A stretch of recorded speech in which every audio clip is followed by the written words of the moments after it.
Hello, everyone, and welcome to episode 103 of the RRBG podcast. This episode is brought to you by our good friends, Cosmic Eye Beer. Check them out on social media at cosmiceye.beer. If you're in the Lincoln, Nebraska area, swing on by the tasting room. On Mondays, if you wear a metal shirt, you get $1 off of a full pour. And while you're there, you can pick up some cans of the new Spotlights Collaboration IPA. In this episode, I talked to Adam Mcgrath. He's a guitar player for the legendary band Cave-In. He's also in the band Nomad Stones and has recently joined Wear Your Wounds. Nomad Stones and Wear Your Wounds have a record coming out on July 12th. Make sure to check those out. And I highly recommend you pick up Final Transmission, Cave-In's final recordings, which is out now on Hydra Head Records. We talked about the recording of that album. We talked about future plans. We talked about his other projects. And then we talked a lot about wrestling. Turns out Adam and I have that in common. We are big fans of pro wrestling, so we ended up nerding out for at least half an hour. I tried to keep it so that the first half hour is music and the second half hour is pro wrestling. I hope you listen to the whole thing, and please don't forget to like, share, and subscribe. Cheers.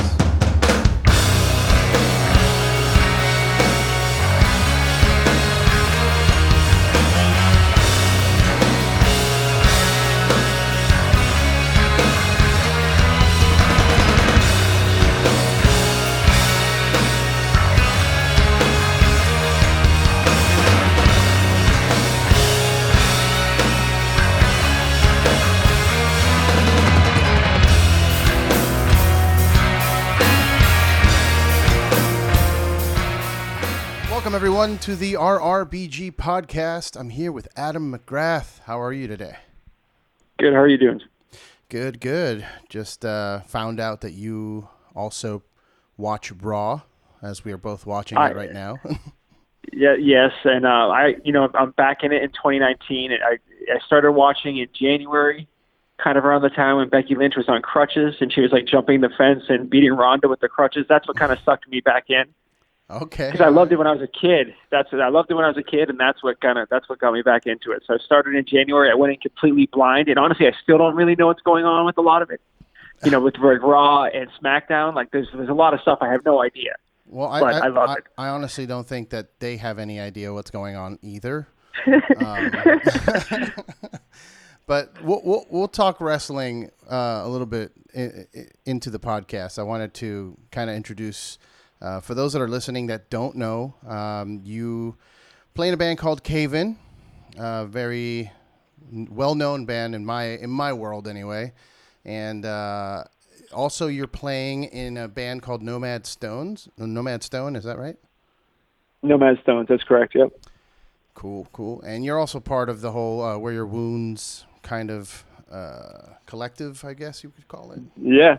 I mean, it's kind of a band. It's a band now for sure. It's a band that's got set members. I can't speak for Jake, but at least for the time being. Sure. It's Jake's thing. It's Jake and Mike's thing. And I've been invited to be a part of it the past few years. So it's awesome to be a part of. It's really fun. Yeah, I haven't been able to actually go to any of the shows that they've done, or like what is it that they call the Blood Moon thing that they do? Converged the Blood Moon thing at Roadburn, I believe. Yeah, Roadburn. Yeah. And it's just a very interesting, like, you guys up there in that northeast section of the United States tend to just kind of group up and do a bunch of stuff together musically and artistically too. I know Jake does a lot of art, and I think it's fascinating. I wish there was more of that going on here in LA. There's some, but not to that extent anyway. I'm really lucky to be from this community. It's incredible. It's incredible. Everyone is so different. Everyone brings something different to the table. But everyone, it's really cool to be a part of and watch, and have been a part of for years. I mean, shaped me as a young man and as a man now, you know what I mean?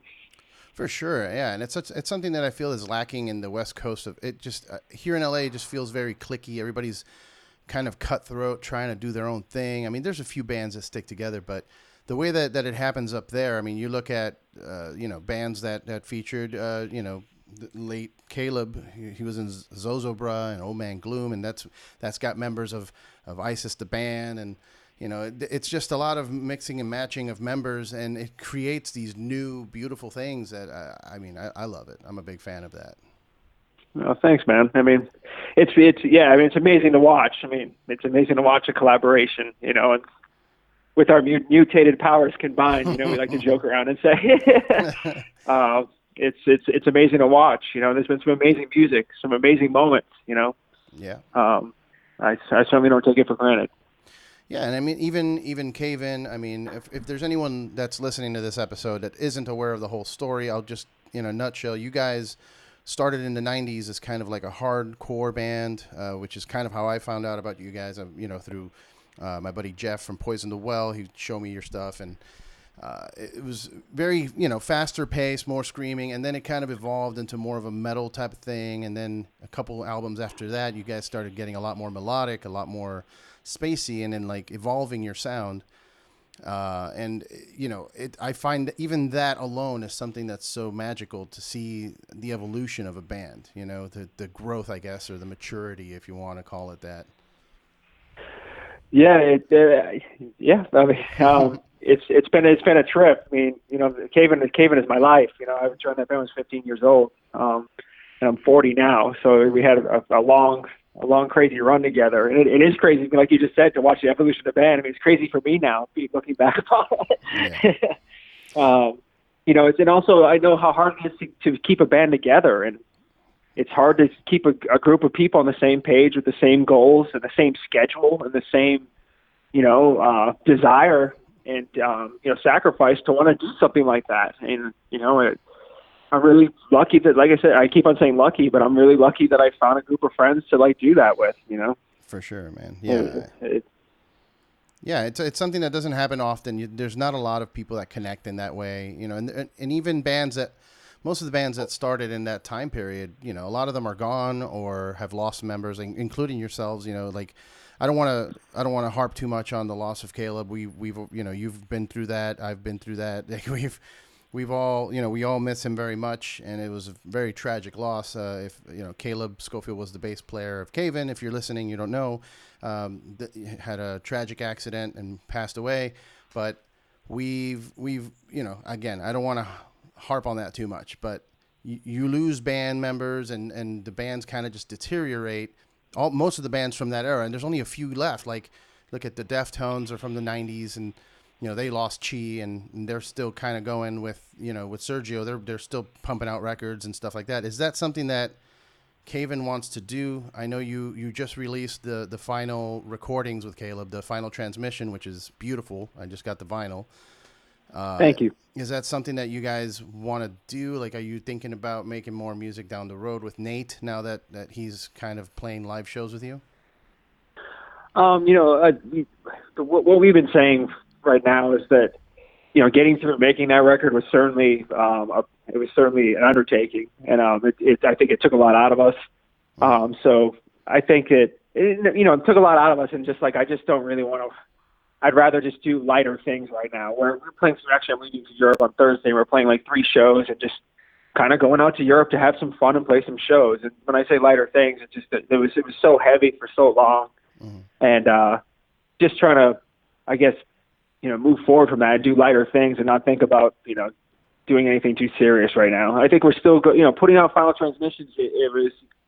It's wilder to me now that it's out. I have all new emotions now that people are hearing it, because for the longest time it was just this thing we had that we were sitting on. I was like, oh my gosh, now it's out in the real world. So it's we're still going through this process. I'm still going through the process of putting out music without a person who helped make it with us. I've never done this before. I've never presented a piece of art that we're not all here. We all didn't make it. Yeah. It's still happening. I'm still in the moment of that. However, I'm happy we're all still friends. Could we do more? Absolutely. But I don't think any of us are committing to that at the moment. I think we're still trying to get through this. You know what I mean? Sure. And there's no rush either. I mean, like you said, the record is finally out. People are digesting that. You're doing a few shows to kind of, I don't know if you're playing some of those songs on the new. We are. We are playing. We're playing 2 songs on this trip, and it's fun to play. It's fun to play Caleb's music. I love it. It's very therapeutic, and I hope we can do it for as long as we can. I really do. Sure, yeah, and with Nate in there, they were good friends. They've known each other for many many years, so it's kind of like a natural transition for as natural as it can be, because there's really no one else that could probably do that. You know what I mean? No, I mean, it's a trip. Caleb's irreplaceable. It's a trip.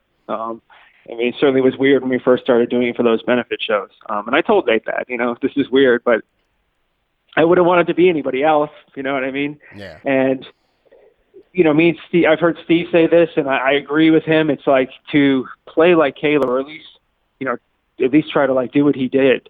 You kind of had to know him and know what you just know his personality, and like, you had to like dig in a little bit. And Steve kind of says you kind of had to move like him, Mm-hmm. So Nate, knowing Caleb for a long time, I think he gets that. And Steve, same thing, replacing him in Old Man Gloom, replacing Caleb in Old Man Gloom. Mm-hmm.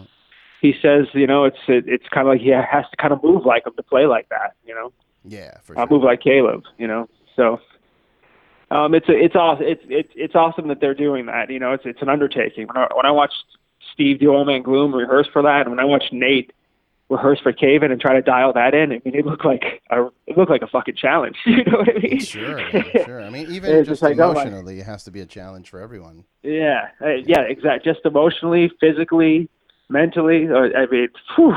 Yeah. I mean, oh my gosh. Like I said, he's irreplaceable. As far as making new music, I mean, I'm not going to rule it out, but it's just like I don't think any of us are committing to that at the moment, just because, like I said, throwing this record out into the world is a trip right now. It's a trip. Yeah. Because I don't know, just like even the things people are saying to me about it, and some of it is amazing, and some of it that makes me feel really good. And I think it's really a lot. Fans have said some amazing things to me about it. It made me think of it in a whole new way. And then other people, like some people, I just like, oh gosh, I don't want to talk about this. I don't want to talk about the situation right now because I get triggered in the wrong way just by however they're presenting. Everyone's usually trying to help and be very nice, but sometimes you just you can't help how you feel, man. You can't help how you feel. Yeah, exactly. Yeah, and like I said, I don't want to dwell on it for too long. I just wanted to bring it up since it's out. It's something that I think everybody should pick up. I know some of the proceeds go to the family and all of that. So, go out there and purchase actual records from Hydra Head. They're donating some of the proceeds to the family to help. 50%. Yes, it's 50% of the proceeds go to the Scofield family. Yeah, and I'm really happy with the record for what it is. It's our last moments with him, and I'm happy we were playing music together. For sure. It's I didn't really listen to it very much after we made it because it was really rough for me. But now that it's like streaming, it's very easy for me and accessible. I listen back now. I'm like, oh, I think there's some awesome stuff there. A lot of the songs too, kind of the way I felt about them at the time. Like I felt like we were doing something new and pushing forward. It felt great, But it's a trip to listen to, man. It's a trip. I can imagine, man. I enjoyed the tribute show you guys had out here in LA. I was lucky enough to make it out there. It's so funny because there were so many friends that were playing that show. Even just Pelican. I know Dallas and the dudes in Celestial or ISIS, the band, however you want to call it. But I didn't want to hit anyone up. First of all, it's impossible to hit anyone up for an LA show because it's all suits. Right. Label people and all this kind of stuff. I hate doing it. I'd rather just go see if there's an Anaheim show or an Orange County show. I usually go to those instead because it's just such a pain. But on top of that, just this show in particular, I was like, I'm not going to bother anyone. The tickets sold out in like 20 minutes. And I was lucky enough that a buddy of mine was flying in from Miami to see the show. And he's like, I have an extra ticket, dude. It's yours. I'm like, what? Oh, that's great. So I was... that was even... Huh? I'm glad you were there. I mean, I'm glad anyone who came out to those shows. That show, what I remember about that show is going on very, very late and going on after ISIS like blew the roof off the place. and then all right, now we have to follow that. Yeah. It was a even just as a fan, not being in that, in the circle, the inner circle of you guys is just kind of like, wow, it was a heavy show. Even just looking at the reunion of ISIS, a band that's been gone for so long, and and they sounded like they haven't missed a step. It was a great night overall. But Tell me a little bit about Nomad Stones. I heard the song you guys put out. I saw it labeled as power pop, but I don't really agree with that. I think it sounds like alternative rock or just rock music. Power pop makes it sound like aggressive Katy Perry or something, but that's not at all what it sounds like. I think power pop could be like Cheap Trick too, which I'm fine with. I don't know, just because that's what someone said to me. But that band JR and I started, how long? Maybe 3 or 4 years ago now.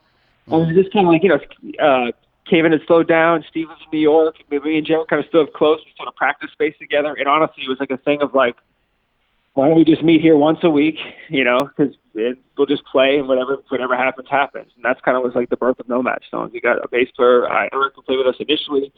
And he came with us for the first record. And then we eventually started playing with our friend Charlie 2 years ago, kind of reinvented the band a little and kind of rebuilt it. Recorded a record last January, all analog, all the tape. And it's kind of like, JR calls it freak rock. It's just like fun, like rock and roll, Yeah. It's fun to play, like energetic.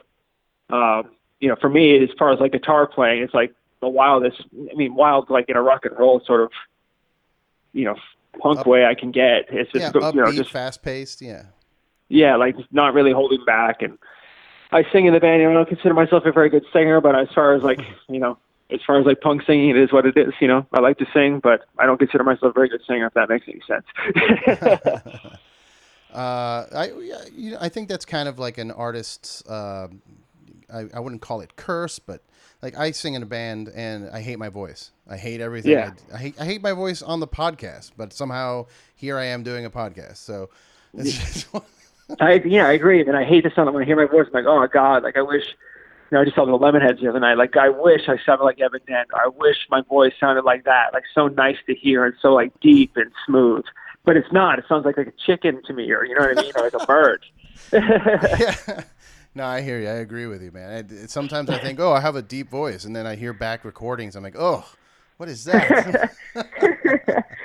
But that's cool, man. Are you planning on doing a full, like the whole thing, touring and? Nomad Stones, we got to play it by ear. We just kind of do it to do it. I don't know. We'll see. With that record coming out, I hope to do more. I hope we get built up a little bit. Because we really haven't done much, to be honest. We played a few local shows and really kind of got to the woodshed in the practice space for like 2 years and really tried to like refine ourselves. But for the best of all, it's like fun for me to, as far as like playing music, it's really good for me to have like a schedule, a scheduled thing once a week, almost like if I was into sports, like being in soccer practice Tuesday night. Like it's cool to have band practice once a week. It just gets you out of the house, gets you playing. It's fun to play loud amps, whatever, it's just good to keep doing it, whatever it is, Yeah. And I'm really, proud of the work we've done together. The new record that's coming out, I'm so happy with it. And I thought it was really cool that we recorded it to analog tape, and it was a whole new challenge, but in a really fun, cool way. That's awesome. Yeah. There's nothing like that feeling of knowing that you have that day of the week to go to band practice and just let it all out. Because a lot of the times, you have these emotions that build up inside of you, and there's really no way to get them out. And some people, it becomes violence. You know what I mean? You see people get violent. And if you don't have an outlet, then music is a very good one for that, for sure. Yeah, and for sure. And there's all sorts of times when you go to band practice and you feel like crap, and then afterwards you're like, oh God, I'm so happy I showed up tonight. I'm glad I did that. Certainly some sort of release, emotional release, or even like going to the gym. Mm-hmm. It's definitely a workout. But go ahead. No, you go ahead. I was just going to say with Nomad Stones, I was just, it's a really cool, it's come a long way, and I'm really happy with it right now. That's all. I guess that's how I'll close out with it. Well, that's cool, man. I'm looking forward to hearing some more. I mean, like I said, I only heard that one song you guys put out, which is out now. If you're listening, check it out. YouTube, Nomad Stones. And what's the name of the song? It's the song is called Behind the Trigger. Record will be out July. God, it's like 7th or it's in the beginning of July on Little Panda Records. I should know this, but I'm sorry I don't at the moment. I should know this too. I mean, this is kind of honestly, it's honestly come out the same day as the Where He Wins record, which is hilarious. It's coming out the same day as the Where He Wins record. So whatever. Well, hey, you got 2 records coming out that you're a part of, right? I mean, were you a part of the Where Your Wounds record? Yes, I was. I played on that, and so that's 3 records for me this year: Cave In, Wear Your Wounds, and Nomad Stones. That's crazy. That's quite an accomplishment, you know? Yeah, I mean, I'm exhausted. But in the best possible ways. And as far as like playing music, you know, I'm 40 now. I'm so happy. I'm where I'm at and still playing, you know, despite whatever has happened. I'm so happy I'm still doing what I love, you know. For sure, for sure. Do you have something else that you do aside from music, like a day job type of deal, or is music Yeah, I was your life? doing. Right now I work at a tattoo shop part time. Like I do like counter work, but I was doing like event work at Northeastern for like 4 years, and that was job was kind of soul sucking. You know, it was a really good. It was a fine, cushy job for health insurance and benefits, and you know, paid vacations. But you know, I got worked to the bone, and felt pretty soulless and drained after like 4 years. You know, and kind of had like once like everything changed in 2018, kind of had a reawakening and knew that this is what I wanted to do, and kind of threw myself back into music. You know, Jake kind of really opened that door for me, giving me the opportunity to Wear Your Wounds. I did some touring with him, and I just like woke up. I was like, oh my God, I gotta get back into music as much as I can. You know. Yeah, that's great. That's awesome. That you know that whole thing worked out for you. I mean, Jake's a great guy. I met him last year. I think he came out here for the tour with Neurosis and Birds and Row, and we got to talking. Cool. We got to talking a little bit of old school wrestling, and oh, nice. He's turned me on to that. God, is it the Lapsed Fan podcast with all that old all that Von Erich, you know, the Von Erich curse. I mean, we listen to that stuff for hours. That stuff is crazy. You can't even write that stuff. Yeah, it's pretty fascinating the way things used to work back then. You know, it was wild. And then the Von Erich's curse is one thing that a lot of people don't know about, but now has come to light a little bit with that the Viceland documentaries that they're doing, the Dark Side of the Ring. Yeah. Which I have not seen that episode. I need to check. I've only seen the Gino one, the gorgeous Gino one, whatever his name is. Oh man, he died of the cocaine overdose. Yeah. No, you got to check out the rest, man. The Von Erich's one's great. The one about Bruiser Brody was intense. That's what Jake said. Yeah. Yeah, that one's real intense. And I have a soft spot in my heart for Macho Man and Elizabeth, and they did one about them, and you know. I got to see that. I mean, I love Macho Man. I mean, he's one of the best. I love Macho. I mean, I love it all. Like I said, I'm so back into it now. Well, let's talk about it a little bit. I mean, we already got the music stuff out of the way. I mean, unless there's something else you want to plug. Well, one last thing I did want to ask about music was if you were to do another project outside of what you got going on, what would you want to do? Like, is there any kind of like I don't want to call it a guilty pleasure, but is there something that you want to do that seems out of your element? Well, it's not. It's in my element, but I don't have it mastered by any means. So I guess it's out of my element. I would love to do a solo project.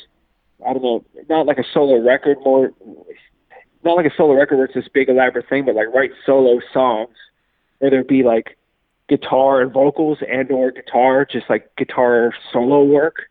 Mm-hmm. I would like to figure out where my path is to do my own thing in that world. I've played plenty of solo shows. I mean, a lot of them have been disasters. But you know, it's really throwing yourself out there. It's just you, you know. Yeah. But you also learn a lot, kind of like what works, what doesn't. You really learn what your personal strengths are and what your weaknesses are, because I learned like there's certain songs I just shouldn't do. I just shouldn't attempt to try to do certain things. I just got to stay in what I'm good at, stay with what I'm comfortable with. I learned that a lot by doing solo shows, you know. And also the thing about solo shows, you really know when people don't give a fuck. You know, you're playing and everyone's talking over the music. You can't even hear yourself, like your acoustic guitar, because everyone's talking. Like it's frustrating. You put all that time in, you practice and show up to the show, and no one gives a fuck. You know what I mean? Yeah. With a band, at least you're loud. You know what I mean? You know that stuff is going on. For sure. Yeah. The only solo acts I've seen that kind of pull that off, they end up having a whole band. Like you look at like Steve Vai or something. You go see Steve Vai, but you're also getting like 7 other people on stage. You know, so there's no ignoring what's happening on stage. Yeah, I mean, I'm also like talking about solo acoustic guitar players like John Fahey, like even things like that. You know. Yeah. I was very inspired. Like, by everyone, I mean, all my friends are inspired by the Dead Man soundtrack by Neil Young. I mean, that's like a beautiful solo guitar piece of music. Just like ideas like that, But then also, like, singer-songwriter stuff. I mean, I don't consider myself a very prolific songwriter, but I would love to dial in songs that I can play by myself. You know what I mean? I have like these dreams of playing shows, like doing a tour. I just have my car and two guitars in the back seat, like nothing else. You know what I mean? Like nice and easy. Oh, yeah. That's one thing I want to do someday, I hope. But right now, it's like I'm doing 3 bands, and that's all I can do at the moment. For sure, all 3 are active right now. Yes, and I know it won't be like this. I know, things come in waves, and I know it won't be like this forever. And I'm just trying to enjoy it. But I'm definitely like spread completely all over this, and I'm dedicated to all 3, and that's all I can do right now. Yeah, that's crazy. With Nomads and Where Your Wounds coming out with records, I'm sure that there's going to be some kind of show cycle for both of those. You're playing cave-in shows right now. I mean, you don't have a family, do you? Like a wife and kids, or? I have a wife, no kids. I have a cat. His name is Dwayne. Nice. Yeah, but my wife is extremely supportive. I couldn't do any of this stuff without her. So that's great. She lets me be a musician, and it's awesome. Yeah, that's great. When there's kids involved, it gets a lot more complicated. I know some people, they can pull it off, but it's definitely harder to pull off. It is, and I people I'm in bands with have children, and I totally understand. You can only do so much, and things have to be worth it for them to be away from home. I get all these things. Yeah. So it is what it is. Like I said, I'm just really happy that I'm 40 years old. I still play guitar in like a rock band. I can't believe it. You know what I mean? For sure. One last thing I'm going to bring up before we start talking wrestling, so that if anybody's listening and they don't want to hear wrestle talk, they can tune out. But we usually, we talk. I used to talk about beer a lot on the podcast. I've kind of drifted away from that, and I noticed that on your Facebook you were 5 years sober recently. Well, 5 years, no alcohol. But I smoke weed, but I don't have alcohol. That's good. It's I drank for years. That's what I say to people, and I certainly wasn't as far gone as I've seen other people. I just was on the line of going into bad places in my life, and I needed to change something. And I stopped drinking. I stopped drinking, and it was really one of the best decisions I ever made. It was really some clarity I needed. Some at first the clarity was a little scary and the lights were a little bright, but it was certainly some growing up I had to do. And it's been really great for me. That's good to hear, man. Yeah, it's one of those things you get lost sometimes when you're touring in a band, and it's just there. It's available everywhere, and I made poor decisions of like, do I eat today or do we drink? And we just drink, and it does do something to your psyche that you don't even realize until you stop doing it. It starts to become the norm. When you're drinking every day, you're just like, oh, I need a drink. Shit's too rough or too heavy right now. I need a drink. And you numb it out. And then, when you stop and you realize like, man, you're missing out on a lot of things when you're drunk all the time. For sure. And, for me, numbing it out, that only works for like the moment. So, like, that only worked for like the night. The next day, it wasn't numb at all. And if anything, my problems like felt inflamed. I felt worse. Yeah. So, it just wasn't a way for me to live. I drank for years, I really, it was fine. And I had a great time. I had many drunk nights. I had a blast with my friends. But, I've also had not drank for 5 years. It's been really great for me. It's been really great for me. Yeah. It's good for your body as well. Like just feeling, you start getting used to waking up with a hangover and you just think that that's life. And it's really, it's not. You're not supposed to wake up feeling like crap every day. For sure. And also like life, for me, especially in the past few years, life is hard enough, man. You know what I mean? Yeah, for sure. Life is hard. But I also, I don't tell people how to live. My wife drinks. Everyone around me drinks. I don't care what anyone does. You know what I mean? It's just, this is for me. This is what I do, And that's good. So, that's good. Because that's where it gets weird when like you're in a group and you're the one like, you shouldn't be drinking. It's like, it gets weird. But, for sure. And I mean, people will talk to me about it. I do. Sometimes it gets weird when people like drunk and tell me they need to quit because it's like, well, you want me to say you're drunk right now? You know what I mean? Things Is this like a cry that. for help? But it's I think it is. yeah. But I live my life my way, and people can live their life however they want. For sure. And the weed thing, were you smoking while you were drinking, or is that something you picked up when you stopped drinking? I was smoking while I was drinking, but I still do it. Okay. I mean, that's a whole different thing. It goes away faster too. Like you can smoke a bowl and be fine in a couple hours or in an hour, whereas if you get drunk, like that's the end of the night. You're passing out at some point. Yeah, I mean it's a whole different thing for me. Yeah. They're totally different things. So. Yeah, and are you more for the indica that makes like the body kind of are you using it for pain suppression and stuff like that, or are you using it more for like the hyperactive psychoactive I mean, it depends on where I'm at or where I am. I certainly don't. I'm not an all day person. Like tonight, like it's just kind of a relaxing thing. Or if I'm on weekends or if I'm playing music, it's like I like the sativa just to kind of get in the focus and kind of get in the zone of like creating. But I mean, it's not a thing. I can't be an all day person like when I'm at work and having to function in public and it's, the people I work with. It's just not the way I can do things. Yeah. I absolutely did not just hit my pen right now. As you were saying that. Hang on 1 second. This is the alarm for you to call me. Sorry about that. No worries. That was the alarm I said if I fell asleep that I knew how to do this podcast. Sorry, podcast listeners. That's great. Well, I do appreciate you taking the time to talk to me today. I know you got a lot going on, so.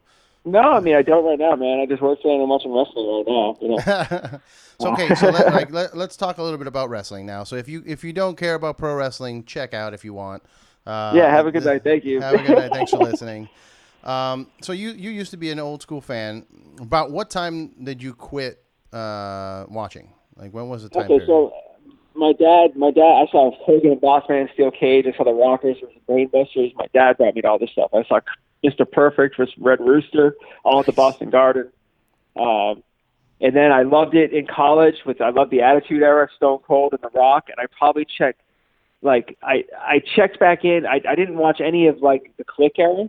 You're just hearing my Boston accent. And then, but I love the Attitude Era, and I think I kind of checked out by the end of the Attitude Era. So I missed a lot. Like I didn't see any of the CM Punk era at all. I heard a dude I work with talk about CM Punk all the time. I didn't see any of that. And I just got back into it in 2019. And I've missed a lot from what I can tell. From what I can watch, I've missed a lot. Yeah. So that's funny because I'm on the same boat. I watched it as a kid, and then I watched the whole Attitude Era happen. And then it was pretty much shortly after Stone Cold got injured and kind of went away. Yeah, that's kind of when I stopped too. Yeah, I went away with him too, and I made it back a few years ago, I'd say maybe 5 years ago, but it was very begrudgingly. Like my buddies kept hitting me up, like, "Oh, you gotta watch it, man! You gotta watch it." I'm like, "Nah, I'm good." I missed the whole John Cena thing. I missed CM Punk. I missed the whole Daniel Bryan thing. Like, I know he's great. I saw a little bit of that with the Yes stuff, but I missed it too. I didn't see any of the CM Punk. None of that. What's the other John Cena? I didn't see any of that as well. The Shield was another one that I wasn't a part of that. I didn't really know or care. Yeah, I still didn't see any of that. Like from what I gather, I don't think I missed much. No, I mean, look, some people are very into it. Like some people, that's the wrestling that they know. They know John Cena, they know CM Punk, they know Daniel Bryan, and that's fine. But like, it's not as good. I've gone back to try and watch some of it, and I'm just like, I'm all right. I can skip this. Yeah, totally. Like I'm not that interested to go back. Exactly. Like I still can go back and watch 90s stuff, but I can't go back and watch the mid early 2000s stuff. I'm good. Yeah, the wrestling doesn't grab me either. The other day I have a network. Somehow Brodsky got the network on my TV, and I'm so thankful for him. But I watched like the Ric Flair versus Steamboat, Ricky the Dragon. I mean, dude, that match is insane. Yeah. Yeah, man. You go back and watch Royal Rumble '92, where Ric Flair won as like number 2 or 3 or something. Yeah. Oh God, it's amazing. And that's something that I miss from the Royal Rumble that doesn't exist right now. Like now you get a chance to have your main event at WrestleMania. That's cool. But winning the Rumble, when Flair won it that year, he became champion. And that felt amazing. You know what I mean? Like you survived, 20, 30 something, whatever it is, 29 other men to become champion. Like that made sense to me at that time. Yeah. Totally. But now we're in this new era with like AEW coming into the picture. If anyone's listening doesn't know, there is a new company called AEW being run by Cody, who's Dusty Rhodes' kid, and the Young Bucks, who are tag team from back in Japan, that the Bullet Club dudes and all of that. Which I will admit I was a tiny bit late to the party with the Bullet Club. Like I saw my buddies that were trying to get me into wrestling wearing the Bullet Club shirts. I'm like, what is that? And they're like, yeah, it's this thing in Japan. I'm like, all right, cool. I don't even know what that is. I don't even know what the Bullet Club is. Like I just got turned on to AEW like 2 weeks ago when I was on a Werewolves tour, and we stayed with a friend of ours, and he had the pay-per-view on, and it blew my mind. Yeah, it blew my mind. They did a really great job. They're doing a good job of bringing a combination of elements between the high impact crazy wrestling in Japan and the entertainment value of American wrestling. Yeah. Because, you look at WWE and it's mostly entertainment at this point, and they're trying to change up. I see them trying, but they're not there yet. They're trying to appease all of the fans, and they can't. They can't because they can't be. You saw that match with Cody and Dustin, right? And Goldie. Oh God, it was a bloodbath. I loved it. Right? Yeah, I loved it too. And I don't think they could pull that match off on WWE television. I think it would wouldn't work. And it was good wrestling. It was fun to watch. Yeah. That's what I like about All Elite or AEW, because they focus on the wrestling on the show. Like if you want to watch the storylines, you go on YouTube. Yeah, it's up to you if you want to be that involved. You know what I mean?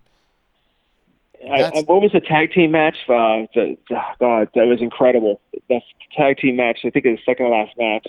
With the Young Bucks and Lucha Bros? Yes. Oh my God, that match was insane. That was probably one of the craziest matches I've ever seen in my life. It's moves I've never seen before. I was like, I've never seen that before. Yeah. Super innovative.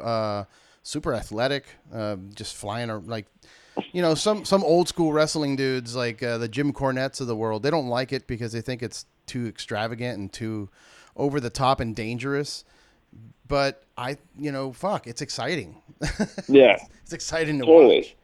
It is, and I saw ECW a few times live, and it reminds me of that. And that was that was some of the craziest shit I ever saw in my life. When I was in college, I got to see that like 3 or 4 times, and it was insane. The ECW stuff was insane.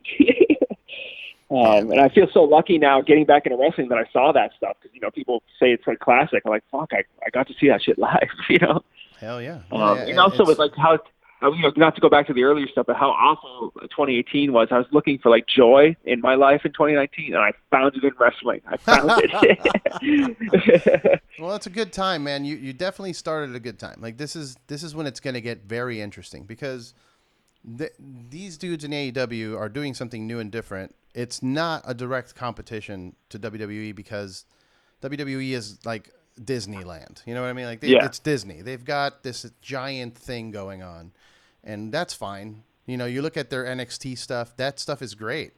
Like, to me, the only real competition is NXT and AEW. Like, the main roster, Monday Night Raw and SmackDown, to me is the shits right now. And it sucks because they have a lot of talented dudes on there. There's a lot of talented wrestlers that have these. Like, you look at, I don't know if you've seen Ricochet. Yeah, I've seen. Yeah, like, he's awesome. It's funny, there's so many that I don't even feel like they're getting used. You know what I mean? And like, that's the thing. They have too many. They have too many. I even like, dude. I love Charlotte. I love Charlotte Flair. I think she does the whole thing great. Oh yeah. I also feel like they just kind of use her to like to make the matches good, like they did her dad. I feel like they do the same thing to her. You know what I mean? Yeah. But I mean, I love the man. I love Becky Lynch. I mean, she sucked me right in with the crutches, beating Ronda Rousey. That's what sucked me in. I loved it. You know. Yeah, she was getting a lot of Stone Cold comparisons just because of the badass attitude. Like, because that was the thing. People were just. It's been the good, you know, the baby faces, the good guys versus the heels, the bad guys. And now the reason that Stone Cold was so interesting is because he was kind of in between. Like, he was a good guy, but he'd also flip you off and fucking kick you in the stomach and spray you with beer. You know what I mean? Yeah, I mean, that era was great, man. What a great era. Yeah, man. And, you know, it's funny because you can't really bring it back fully the way it was then. Like, it would just feel like a copy. You know what I mean? So I'm glad that they did it differently with Becky. Like, she's got that badass attitude, but they're not making her come out here with, like, beer hoses and stuff like that. Totally. I mean, she has that Kill Bill vibe, which I've heard her talk about. I love that. She's great on the mic too. You know, she's the whole package. I mean, I love it. I mean, I also appreciate that like women are in there now. You know, I mean, I think it's awesome. There's some great wrestling. You know, I appreciate that it's not like it was. You know, the bikini matches when we were growing up. You know what I mean? Bra and panties match on a silk bed. Like, yeah, Jesus. Totally. That's the stuff we saw as kids. You know what I mean? Yeah, it's so funny how they think. You know, I don't know if you'd agree with me, but I would say that society nowadays, the kids, the younger they are now, like, how can I explain this properly? They're acting crazier at younger ages than when we were kids, and we were watching that shit. You know what I mean? Yeah, I guess you're right. Yeah. I never thought of that. Yeah, I mean, maybe it's just because I'm getting old, but I look at stuff kids are doing, and I'm just blown away. Like, really, dude? Really? That's where you're at? I wasn't doing that at 12. Like, yeah, I mean, I think it's the internet. You know what I mean? We didn't have access. We didn't have access to everything. Yeah, you know what I mean? Yeah, and now these kids have all this access, and yet we're presenting them with this WWE product that's it's like a Nerf ball. It's just so soft. Like, and that's why AEW is succeeding, because they're coming out strong. Here's some blood, and here's some crazy moves that you've never seen, and yeah, that dude just said fuck and shit on TV. You know what I mean? Yeah, I love it. Yeah, no, it's great. I mean, I love it, man. I love Jericho. I mean, seeing Jericho back out there. I mean, dude, I love Jericho. I can't believe he's still out there and like calling out these insane, like legendary Japanese wrestlers too in Japan. Like, hey, I'm going to fight Okada. I'm like, what? That's the best wrestler in the world. What are you talking about, Jericho? Yeah, I mean, you know, it's funny because during the Attitude Era, he was like pretty much the only thing I really loved about WCW. I loved when Jericho came out, you know. Oh, dude, yeah. When he made his appearance on Raw, it was epic because it was like, you know, world-changing. You're like, holy shit, Jericho's on Raw. Yeah. Yeah. I feel like Jericho. I feel like that is the future of where we're heading to, though. Like, I think eventually, in order for this to all work out for everyone, is that you just drop the bullshit and you can have some AEW guys show up on the Raw and have some of the Raw dudes show up over there. You know, just work together. Or not. It doesn't have to be owned by the same person. Just at least collaborate. Right. You know, why does it have to be that bad? It would sell tickets for both parties as well. You know, and that the whole Jon Moxley thing. I mean, people blew their lids off. You know, they couldn't believe it. Yeah. I mean, they blew their minds. Yeah, I mean, like I liked Dean Ambrose was the only part of the Shield that I got into after the fact. Like seeing him on his own with like the jeans and the wife beater was like, yeah, all right, this dude just. And I saw his matches in CZW, and how he used to just take a chainsaw to the face. Like the dude was a maniac. Yeah, the dude was. I've never seen that stuff. I should look for it. Dude, YouTube Jon Moxley CZW, and you'll see these crazy. Like this dude had a buzz saw, like one of those saws that goes back and forth, like a turkey carver, I guess. And he takes that to the forehead. Oh, that's great, dude. Yeah, maniac. I mean, I love the whole thing. Everything about it. You know, the whole. The life, I mean, it's just insane. It's insane. Pro wrestling is insane, and also about kids as far as like these kids, I will say I've learned a lot of things from people who are younger than me. So I don't want to talk bad about younger people. Yeah, man. And I've also gotten into the local aspect of it because it reminded me of like being in the scene, like the music scene, for me, where it was like it was your band, and then you had like 4 other bands that are your friends, that are just your boys that are in town. You all play shows together and hang out, and you support each other. And when one of them succeeds and takes off and gets signed, you all cheer and keep working harder to see who's the next person that does that. You know what I mean? Yeah, totally. Like support each other and help each other out. Yeah, and it's I totally felt cool. that. I felt that vibe at the local shows here in Southern California, and they're breeding out some of the best talent. Like you look at NXT just picked up a bunch of dudes that are from here that do this local show here called PCW, and it's cool to go and support your local dudes. I don't know. It feels good. I mean, that's cool. I don't even know if there's anything around Boston. I'm sure there is, and I'm just unaware. So I would love to get into it, honestly. There's got to be definitely some local shows in Boston. I don't know. Yeah. I don't know which ones, but I know there's a big scene in Orlando and then a big scene in Chicago and then here, and I think there's got to be one. Maybe it's in Jersey or something. I don't know. Huh. But dude, it's a good time to be a wrestling fan. I think you came on board at the right time, and you got a bunch of stuff that you can go back and watch. I recommend you go back and watch some Wrestle Kingdom stuff from New Japan, like Nakamura in Japan is just insane. You watch those matches and it doesn't even look like wrestling. It looks like like a real fight. Like Nakamura is kicking dudes in the head. Like just straight up. There's no faking those hits. I gotta see it, man. Like I said, I got the whole education I have to check out. Well, the whole world I have to check out. It's exciting that you have all this content to go back to. I know, and having the network, my God, I just go back to all the old stuff. Oh yeah. I rewatch. So that's how they hooked me in, though. I ended up paying for like a year of the network because I did the free 30 days, and then I'm like, holy crap. I'm going to watch all the WrestleManias. And then I finished that, and I'm like, I'm going to watch all the Royal Rumbles up until like 99.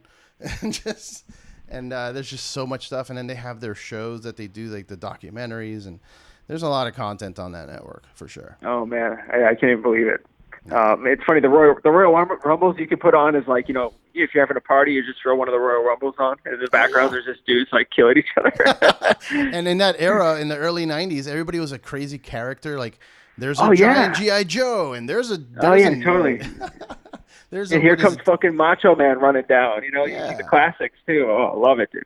Yeah, here's the Undertaker and the Ultimate Warrior. It's just crazy, over the top. And I think we're missing that. I mean, I know that realism's cool and all and whatever, but I like characters. I think that's a thing that's missing, too. Well, yeah, the Battle Royale in AEW, that was full of characters, and I loved it, man. When that guy like greased himself, the guy who, I forget his name, but he like greased himself out to slip out of moves. It was so hilarious, dude. Michael Nakazawa. Oh yeah, incredible! It was incredible. Yeah, that's great. Oh.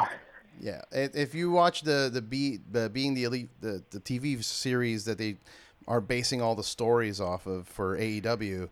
He's in there, and it's like the Young Bucks are obsessed with him because he's like, they don't think he's a real wrestler because he's, they're like, that's the gimmick, right? That's the story. Like, he's not a real wrestler. Why is he a part of this? He's just this dude that has oil, but it's hilarious. Yeah, I love it. It's genius. There's that dude with the sunglasses who doesn't care. Orange Cassidy is his name. Yeah, I like how you know all the names. I love it. So awesome. You know their names. I love it. Yeah, man. A lot of these dudes show up here. Who's a dinosaur? What's the dinosaur guy? Oh, that's my boy. That's Luchasaurus. Ridiculous, man. Dude, so Luchasaurus is an actual dinosaur. If you don't know. No, but he has an actual master's degree. Like, that's not part of the story. He's a very smart dude. Dresses up like a dinosaur. Has matches here at this place called Bar Wrestling. It's in like this super smoky American Legion post, like just old. And you go in there, and it's a $3 beers, and it's a standing room only thing, and it feels like a punk show because the wrestlers are flying off the top rope into the crowd, kind of like crowd surfing. And so he would do crazy matches like that, and then as soon as the match ended, he would just walk through the crowd and sit at the bar and just start pounding beers. Oh my God. And now, and now he's doing stuff with AEW. I think he's going to get the attention he needs, I think. I hope. He was awesome in that battle royal. He was great, man. Yeah. And he's got his little sidekick now, Jungle Boy, which is Luke Perry's kid. Yeah, Jungle Boy. Oh, God, I love it so much, man. It's so ridiculous, and it really does affect most of my life. Like, just going out in public, I act ridiculous sometimes. Like, I try to make people laugh. And I feel like that's an aspect of pro wrestling. Like, you're just have fun. You know what I mean? It feels totally. Fun. Yeah, like being ridiculous and crazy. Me and my wife, when I first, January and February of 2019, I was embarrassed to talk about how much I love wrestling. But now that we're in June, like, I love it. But my wife is like, sad. She's like, "Oh, I get why you like it. It's just absolutely fucking ridiculous." You know what I mean? Like, yeah, exactly. And now she likes the man. She likes Charlotte. She's into it now too. That's great. Yeah, I've been slowly working on my fiance as well, and I take her to local shows now. And there's this one dude came out. He was dressed in the complete lucha outfit, but he was a puma. Like, he had fur, and he had a fur like pieces on his head or whatever, and he was all golden but with fur. And she goes, "That's like if Goldust had a cat." And I'm like, "Yes, you get it, yes." Yes, you get it. Totally. Yeah, I'm awesome. So happy you said that. Yeah, dude. Well, but yeah, I enough wrestle talk. I think it's a great time. I suggest, if you want, I'll shoot you some links of other stuff in Japan that I think is actually worth I would love it. That. Thank you. I would actually love that. Yes. Yeah, I won't bombard you too much. I know it can get ridiculous, but at least I'll send you some things, some pointers, so then you can go into the rabbit hole yourself. I would love that. I mean, believe me, because I would love to be educated. So I hear all these names, and I'm like I said, I feel like I've missed a lot. So I'm trying to put it all together now. Yeah. No, but look, you missed a lot, but this is when it's happening. You know what I mean? Like, there's a lot of cool things you can go back to look at, but I think now is when everything's going to get exciting, because WWE is going to have to step it up to keep up. They're going to have to do something. I don't know. They haven't had competition in years. Yeah, it's gonna make them better. Hopefully, I don't know how deep you go, but like, everybody wants Triple H to take over because he's been doing really well with NXT. So they want Vince to just go do his football thing. He's gonna go do the XFL.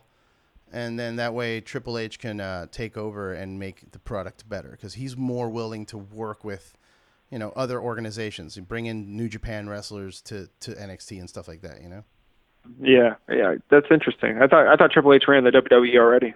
But, no, I guess no. Okay. Vince is there every night, dude. It's insane. Oh, man. He's there in the headset yelling at these commentators in their ears, like, "Don't say that. Say this." Oh, my God. And it's just the worst, dude. Like, if you want to actually get a good understanding of how shit's run, there's this big controversial podcast that John Moxley did. I heard that. Yes, dude, it's great. He explains it. He's like, he wants me to say pooper scooper? What? Yeah. Totally, yeah. And he sounded miserable. It sounded like he's happy now, Yeah, there's a bunch of wrestlers too, man. There's a lot of dudes trying to get out.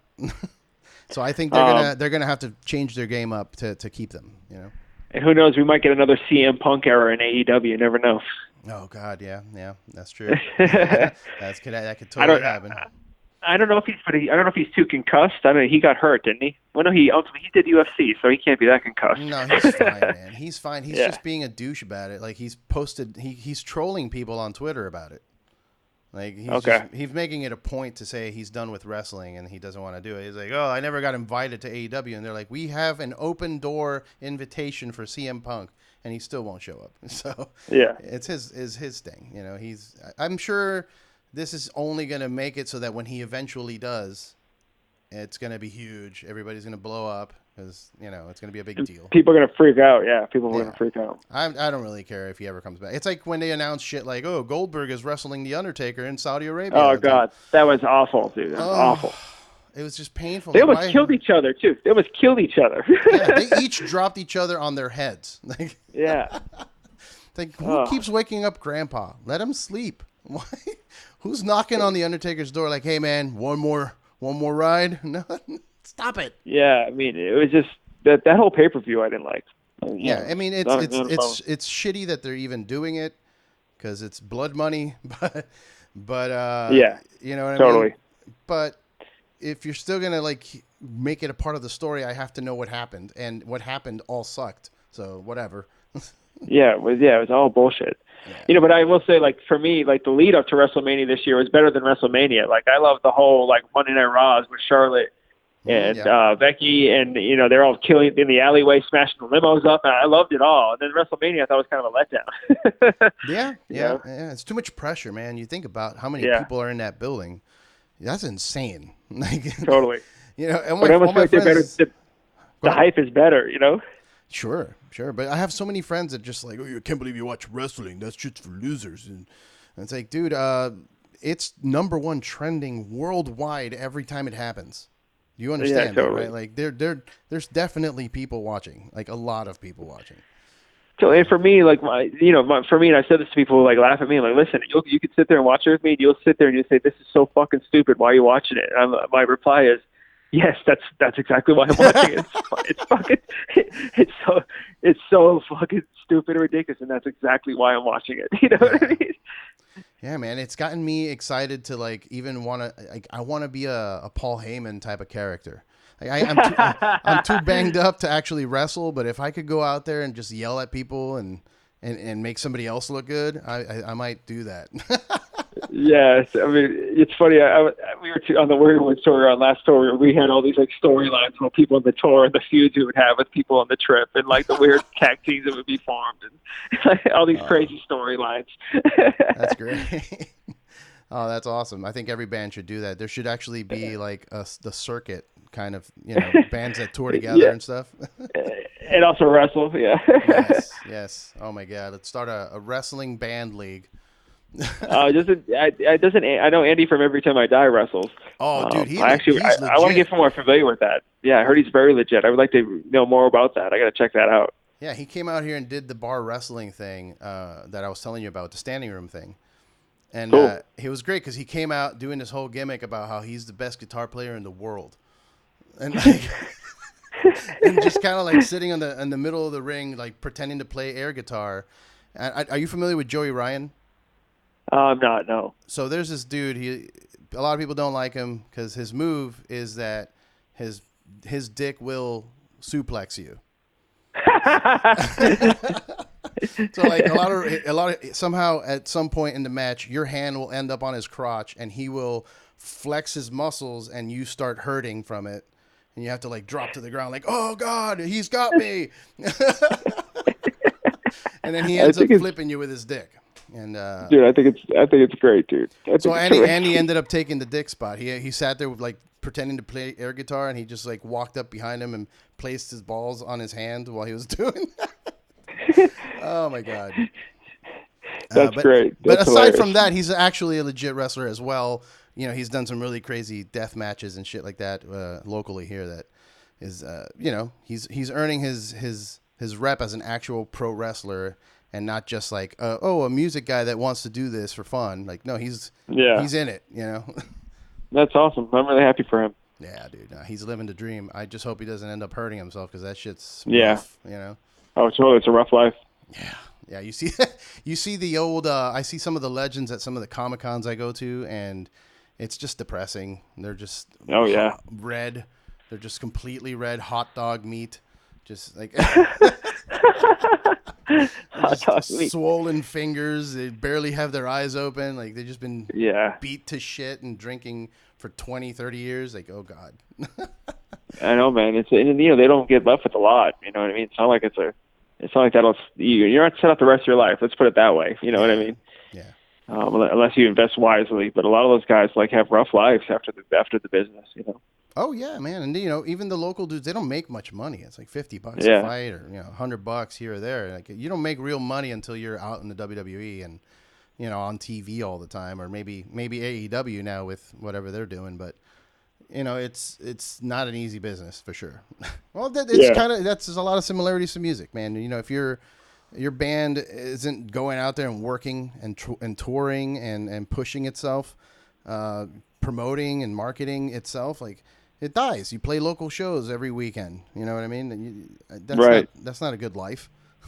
Right. Totally. No, it's not. It's not easy. You can't live off that either. So. Yeah. No good money, and eventually people will stop showing up if you play every weekend. Yeah. You know, it's one of those things. Like, oh, I'll catch them next time, you know. Totally. Like, yeah, I've seen it before. Yeah, so you got to tour, you got to push yourself to work, and it's like that in music. It's like that in wrestling. It's like that everywhere, man. Any real business that you're trying to do on your own, like that's just how you got to do it. Got to put the work in, you know. Put the work in, man. Don't work yourself into a shoot or whatever. All right, brother. Well, thank you so much for taking time to talk, man. I'll send you some links. We'll stay in touch. Thanks for reaching out, man. Thank you. It was cool. Thank you very much. For sure. And if anybody's listening or still listening and survived the Wrestle Talk, check out Final Transmission. Pick it up on vinyl. They have some really cool, pretty variants available as well.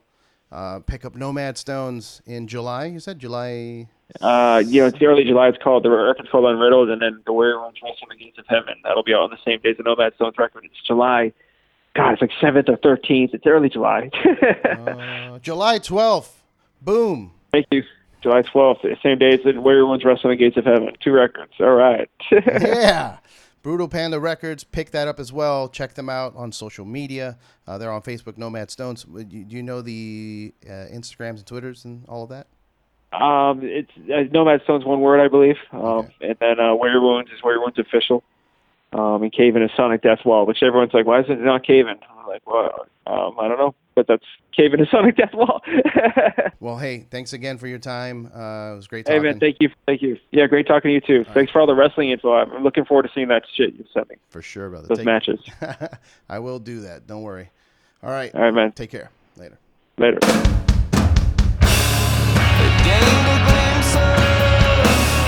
The hell burned in my eyes. There's blood in oceans, death in tides. We lie and emerge from the place I did despise. It's all illusion, mind of lies. Falling in laps, cyclical time, crimson trees.